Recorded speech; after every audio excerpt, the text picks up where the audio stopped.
If you were on the verge of death, what do you think would be your last thoughts? For some people, the last thing they think of are their actions, whether what they did in life was truly worthwhile. For others, it may be what they leave behind, and whether the things that they had in life truly gave them happiness. But for many, it's family. Not the things that we leave behind, but the people, our children, our spouses, perhaps even our parents. These final thoughts of family and those we're close to is something that not only runs through the minds of those that may be passing away, but through the minds of every human at some point in their lives. For it is perhaps the most human thing to worry about what becomes of those around us when we're gone, knowing that we may never see them again, and hoping that every second with them could be forever. Or in other words, love. This theme of love transcending boundaries is seen many times throughout cinema, be it in movies like Forrest Gump and Dead Poets Society where it's subtle, or in movies like The Foreign, Children of Heaven, and The Untouchables, where it's far more pronounced. Though perhaps it is best and most uniquely seen in the 2011 film Interstellar, by director and writer Christopher Nolan. Where Interstellar differs from a typical story about love and how powerful it can be, is in that the film takes a much higher level approach to it, making love not only the motivation to most, if not all, the actions in the film, but also, somehow, the answer to all of them. The plot of the film begins with us being shown various recordings of people from what is presumed to be the 1930s American Dust Bowl, a time in which the severely damaged ecosystems of the American and Canadian prairies resulted in severe droughts and massive dust storms. The first of these people to talk is an elderly woman, saying how everyone at the time was a farmer, but how her father hadn't started that way. A line that not only alludes to events to come, but which gives us somewhat of an insight into a major component of the movie's plot: time.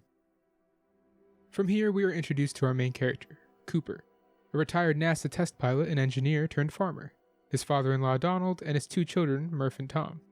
We eventually come to learn that the film takes place in the latter half of the 21st century, and that similar to the Dust Bowl back in the 1930s, America is facing a variety of agricultural and food supply shortages. This setting is shown to us through a variety of scenes, of which those involving Cooper and his 10-year-old daughter, Murph, stand out the most. Murph, similar to her father, is an extremely intelligent and somewhat headstrong girl with a fascination toward space. This nature of Murph's ends up getting her into a fight at school, a fight which her father, Cooper, is called in to discuss. Upon arriving, Cooper learns that it was over the moon landings of 1969, which the textbooks claim was a hoax created by the United States government to bankrupt the Soviet Union during the Cold War, something that Cooper knows is a lie, though understands why the change was made. This talk devolves into Cooper telling the school that he felt his daughter was in the right, and that he's going to treat her to a baseball game as discipline. We then move on to the baseball game itself, presumably a major league one, taking place on a local field. It's here that we first get to see the dust storms that have been plaguing the United States, and ultimately the trigger to the plot of the movie. That being that once the storm subsides, and Cooper and his kids are back at home, Murph calls her dad up to her room, claiming that the ghost she's been talking about has left a message. Upon going up, Cooper sees a strange pattern on the ground, a pattern which, after spending the night studying, he recognizes as binary. Binary for the coordinates of some location. Suspicious, Cooper goes to investigate, though Murph manages to sneak along with him, discovering a gated-off area after hours of searching. Upon getting out of his vehicle to investigate, Cooper gets tasered by an unknown source, and wakes up to a former military robot by the name of Tars interrogating him. Turns out that Cooper has stumbled upon one of the best-kept secrets in the world, a secret bunker that belongs to the supposedly long-defunct NASA. It's here that Cooper meets his old boss, Dr. Brand, and a variety of different scientists, including Brand's daughter, Dr. Amelia Brand, who tell him that they believe the Earth is doomed, and that the only future for humanity is among the stars. Skeptical, Cooper questions as to what the plan is, to which he is told of a wormhole, supposedly placed by some higher beings near Saturn, that leads to a different galaxy, and the valiant scientist who journeyed through the wormhole 10 years ago to look for inhabitable planets, otherwise known as the Lazarus missions.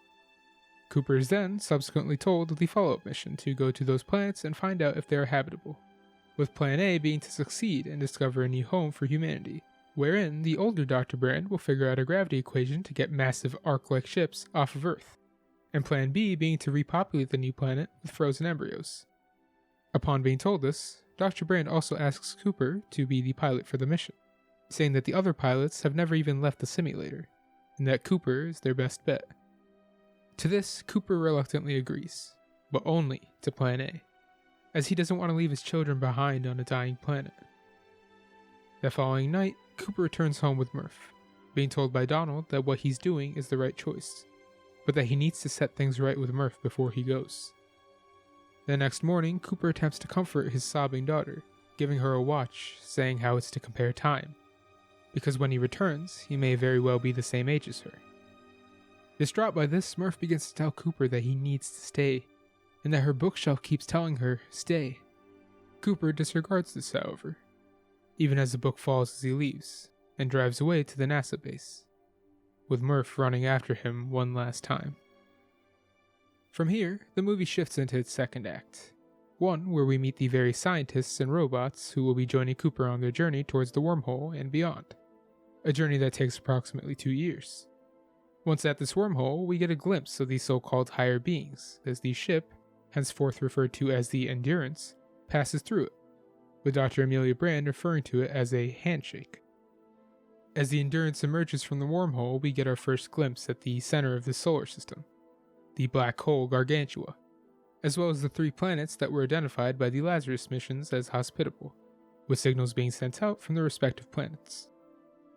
The first of these planets, referred to as Miller's Planet in accordance with the scientists who discovered it, is found to be affected by severe time dilation due to its proximity to Gargantua. As a result, 1 hour on the planet is 7 years on Earth, something that prompts Cooper and the rest of the team to only plan on spending a few minutes on it in order to not waste too much time. This, however, does not go as planned, and the crew soon find out that Miller had arrived only about an hour ago on the planet, dying from its severe tsunamis after landing, of which they too are barely able to escape, losing a crew member in the process. This unplanned for event results in the crew spending 23 years on the planet, a time in which everyone they know has aged. It's also here that one of the most emotional scenes in the movie plays out, one where Cooper looks through the messages sent through by his kids, messages that none of them, due to the nature of the wormhole, can ever respond to. Of these messages then, the one sent by Murph after years of never sending any, is what causes Cooper to break down, as his daughter tells him that she has turned the age he was when he left, breaking the promise he had made earlier that she may even be the same age as him when he returns.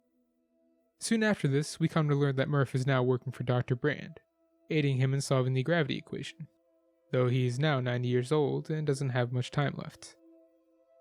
From here, the crew must now decide which of the last 2 planets they go to next, as they are limited on fuel, with Amelia insisting on Dr. Edmonds, which we come to find out is due to the relationship she had with him in the past, while the others on Dr. Mann's. The crew ultimately ends up going to Mann's Planet, as he was not only the lead of the Lazarus missions, but also a brilliant scientist in his own right, hoping that because of this, his planet may yield results.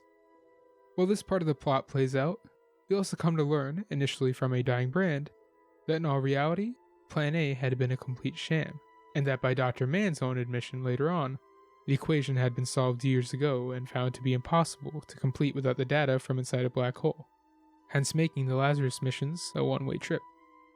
It's also through this that we come to learn that Dr. Mann's planet was completely barren, and that his signal had been sent out in desperation.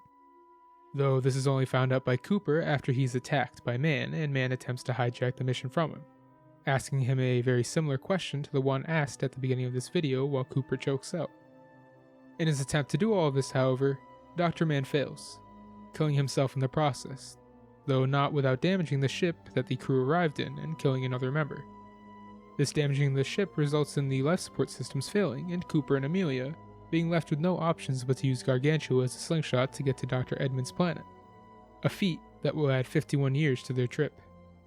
It's here that we begin to get a glimpse of the movie's theme of love, as when Cooper and Amelia begin orbiting, something becomes very apparent, that the Endurance needs to let go of something to get out of the gravitational hold of the black hole. Seeing that there's no other way forward, Cooper decides to sacrifice himself alongside one of the robots that came with them, Tars, with all of this being a surprise to Amelia as it happens.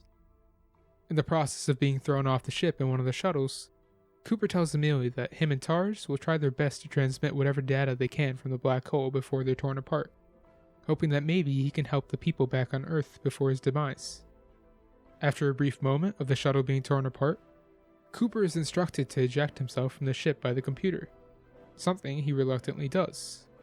But Cooper doesn't die. Instead, he finds himself in a place full of cubbyholes infinitely spreading into space, all of which are cubbyholes that show him the room in which Murph had been in all throughout her life. Cooper begins to desperately call out to her, bumping things off the shelf and even writing things in binary to get her to make him stay. That is until Tars, who also miraculously survived, pulls him out of his grief-stricken state and tells him that some fifth-dimensional beings had created a Tesseract within the black hole and sent Cooper there, and that his love for his daughter was directly responsible for this exact moment in time. It's then that Cooper begins to realize everything, that he was Murph's ghost, that Murph may have been chosen to save all of humanity, but he was chosen to engineer it, that everything up until this point was meant for a reason, and that he was responsible for it. This immediately prompts Cooper to begin setting the events we saw in the movie into motion, sending the NASA coordinates, then the data from inside the black hole into the watch that he had given Murph when he left, as she is now once again in the room, hoping for a sign from her ghost. Murph is then seen picking up the watch, seeing that its second hand is coded into binary, and that is telling her something, making her realize then and there that her father had been the ghost the entire time. We then see as she decodes the clock hand soon after discovering it, eventually solving the gravity equation that Dr. Brand had tried to for so many years, shouting Eureka once she finally figures it out. As all this happens, be it concurrently or not, Cooper is told by Tars that the Tesseract that the two are in is being closed, something that results in him not only being the one to touch Amelia's hand from the wormhole, but also resulting in him passing out near Saturn and waking up in a hospital bed. When Cooper awakens, he's told of everything that's happened since he's been gone, of the gravitational equation being solved, of his daughter, and more importantly, of how many years have passed, a part that also shows that the interviews we saw at the beginning of the film were in fact from the future. He's then told of Murph, and how, despite her age now being 99, that the second she heard of him being found, she asked to be transported to see him one last time. This brings about the final part of the movie, in which Murph, now far older than her father, interacts with him after years apart, telling him that she knew he was always her ghost and that she had forgiven him decades ago. It's also here that she tells him, perhaps out of stubbornness, that she has her own family now, and that she can pass in peace, but that Amelia has no one, and that he needs to go find her. Something that Cooper listens to, sneaking off in the night with a newer version of one of the Ranger shuttles to go find her, with the movie ending on Amelia putting herself into cryosleep, as she sets up camp on the now deceased planet of Dr. Edmund. It's with the ending of this film, then, that we can finally get a grasp on its theme of love. That being that somehow, throughout all the time that had passed for Cooper and Murph, that Cooper had been forgiven, and more so, that despite all that Cooper had gone through, he knew that it had ultimately been the right choice, because he had gone through all of it for his kids. As Cooper knew what he was setting out for when he signed up. He knew that he may never be able to see the people he loved ever again, that the chances of them dying before he could come back were always a possibility. But that didn't stop him, because in the end, it was his love for Murph that kept him going. It was what guided him to where he was, and it was what saved the human race.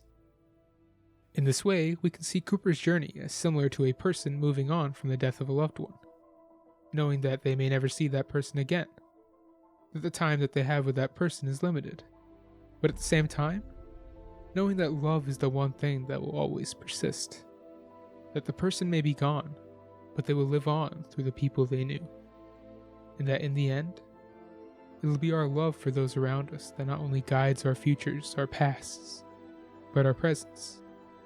And that no matter how far we are from someone, be them alive or dead, that our love will always persist. And that love will forever not only be the most human thing to ever exist in this universe, but the most powerful thing to ever exist. Because while us humans may be here for only a fraction of time on a universal scale, it's the ones we love and the ones who know us who will carry on our legacies. that our struggle, our rage against the dying of the light, is something that will always be remembered. And that's what makes life worth living. Love